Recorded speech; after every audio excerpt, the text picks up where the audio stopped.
Keeping in mind that the nearest exit may be located behind you, once outside the building, we ask that you move away from the entrance so that the emergency response personnel can have uninhibited access to the area. A calm and orderly evacuation is critical to ensure everyone's safety.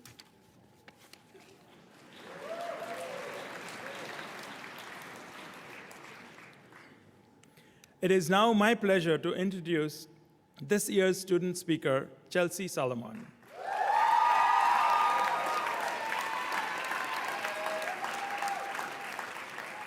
Chelsea is graduating cum laude. Her GPA reflects the commitment and dedication to her education she has made over the past 4 years at the School of Hospitality. In addition to her impressive academic standing, Chelsea has worked in several different areas of the hospitality industry. Her work experiences include internships with Hershaw Hospitality Management, the Intercontinental Hotel in Sydney, Australia, the Westin in Jersey City, New Jersey, and Pinnacle Advisory Group of Boston. Upon graduation, Chelsea will start work as a management trainee with Hilton Hotel and Resorts in Washington, D.C.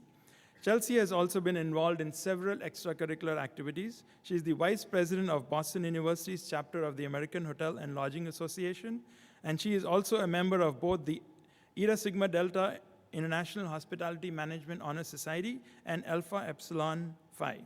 Congratulations, Chelsea. We are incredibly proud of your achievements.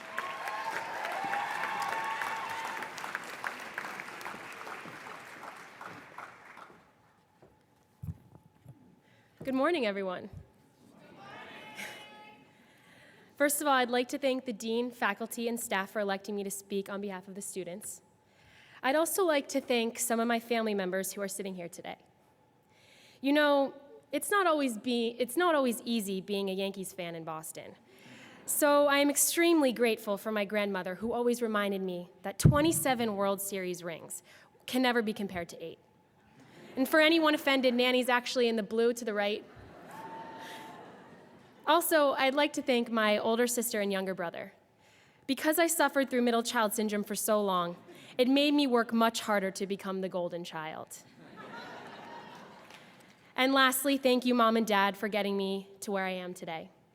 I would have never gotten to be you if you didn't drive me here, especially when you're driving that fast, Mom. So I'd like to first explain to you all why we're here. Obviously, we're celebrating the outstanding graduating class of 2014.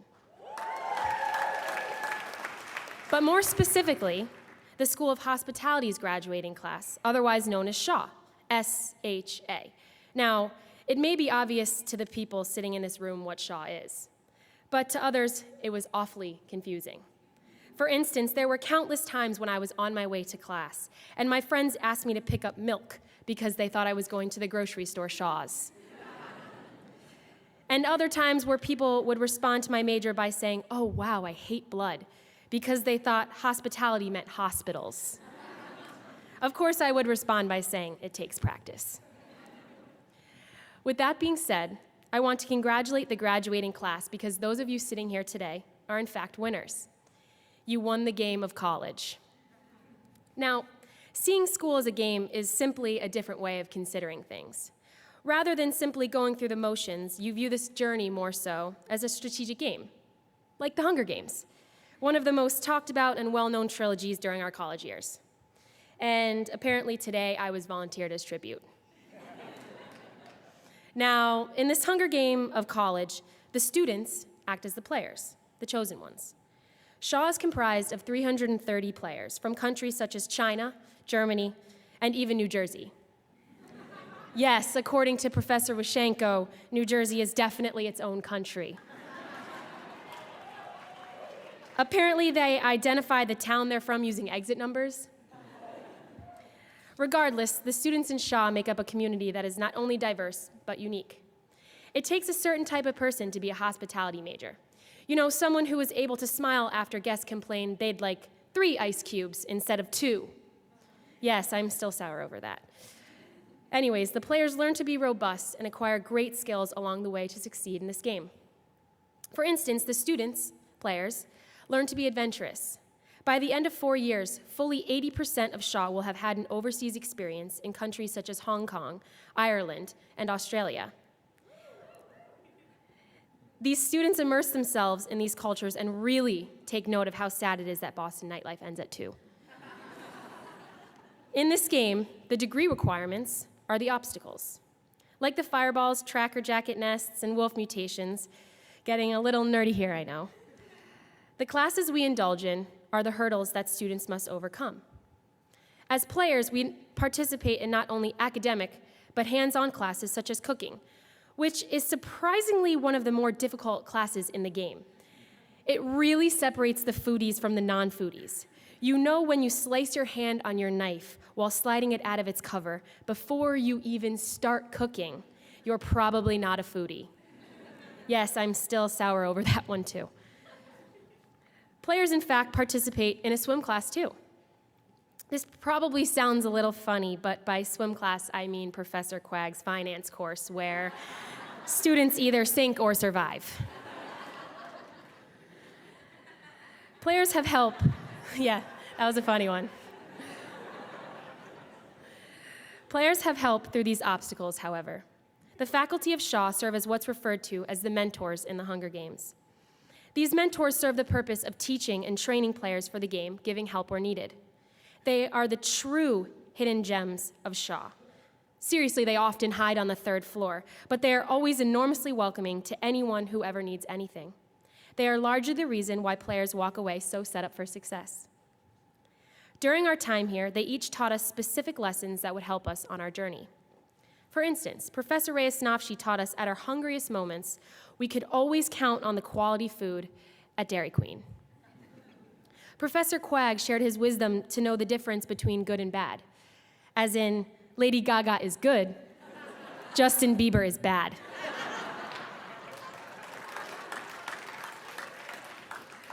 Professor Ho displayed unrelenting kindness and helpfulness. Professor Tucker taught us the importance of promptness, as in, if you were more than 10 minutes late for class, her door would be locked. Professor Oceans made us understand how to brand ourselves. Who can ever forget the inn, Oceans by the Sea? Professor Washenko instilled endurance through excruciatingly long law exams. Can you imagine writing for 2 hours straight? Professor Muller demonstrated the balance between work and play, as in, less work, more play. And lastly, for every player in the Hunger Games, there is always a Haymitch Abernathy to a Katniss. Haymitch is the man who mentors Katniss through both of her Hunger Games. For me, this mentor was Professor Bushin. I will forever be indebted to you for your guidance and drawing my abilities and passions out of me, something you did for me and I know many others. A large part of surviving these Hunger Games, or any game for that matter, is to not only understand your strengths, but develop leadership.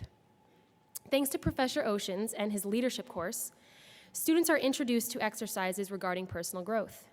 We partake in the Myers-Briggs personality tests, which ultimately tell us if we are too shy or talk too much, and there was no shock which one I received. We are also asked to complete weekly reflections, in which I often found myself on tangents. One of these tangents led me to exploring inspiration for personal growth.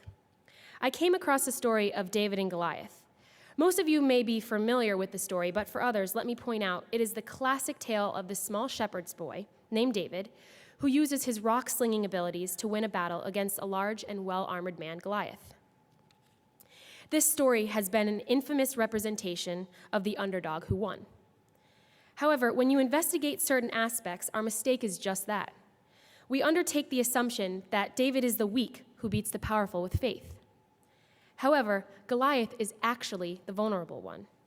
According to the battle totem pole, rock slingers like David were expected to win against infantrymen like Goliath.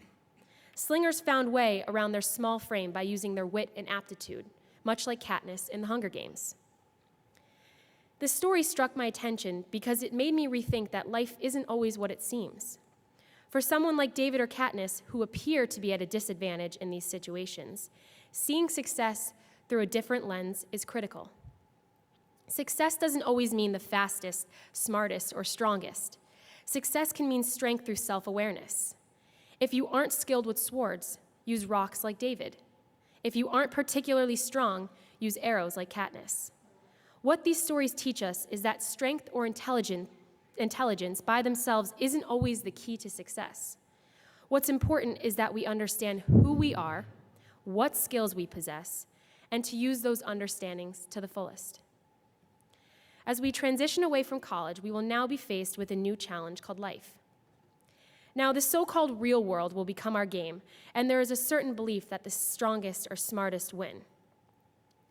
Well, strongest or smartest isn't necessarily the right way to describe it. The people who win at games are the ones who play them the best. The ones who will win at life are the ones who play the game of life the best. Just as David and Katniss displayed, success is about learning and growing always. Because the stronger you are, the more genuine your character, the higher your level of proactivity, the more committed you really are to win. I wish the best of luck to the graduating class of 2014. Apparently we'll need it because I'm pretty sure 22 is the official age that mother stopped doing your laundry and making your bed. At least that's what my mom told me. But remember, we have a leg up on other people in this game of life. We know how to cook, or most of us do. We know how to swim because Professor Quag taught us. And we belong in a profession whose symbol is the pineapple. It doesn't get much better than that. Thank you.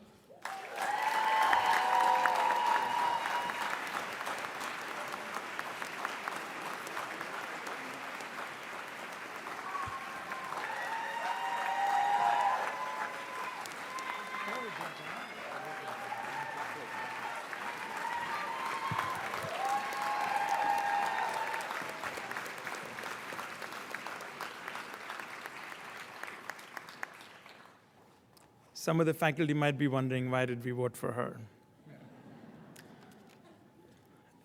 Our commencement speaker this year is Dean Emeritus James Stamos.